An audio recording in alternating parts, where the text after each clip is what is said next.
তিন দফা দাবিতে আজ থেকে আবারও লাগাতার অবস্থান কর্মসূচিতে নেমেছেন সরকারি প্রাথমিক বিদ্যালয়ের সহকারী শিক্ষকরা।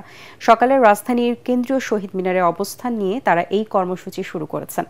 বেতন ১০ম গ্রেডে উন্নীত করা, চাকরি ১০ ও ১৬ বছর পূর্তিতে উচ্চতর গ্রেড প্রদান এবং শতভাগ পদোন্নতির দাবি জানান আন্দোলনরত শিক্ষকরা।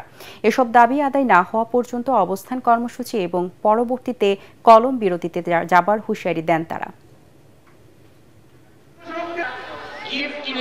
মূলত আমরা সহকারী শিক্ষকদের এন্ট্রি পদ ১০ম আর শতভাগ পদোন্নতি এবং আমাদের উচ্চতর গ্রেডের যেটি জটিলতা সেটি সমাধানের জন্য আমরা ৩টি দাবি নিয়ে মূলত এখন মাঠে নেমেছি। এই দাবি যদি মেনে না হয় পরবর্তীবারে আমাদের বৃত্তি পরীক্ষা, প্রাথমিক শিক্ষার যে স্কুল পরীক্ষা, সকল কর্মকাণ্ড ইভেন এবং আমরা তালাবদ্ধ করে দেব।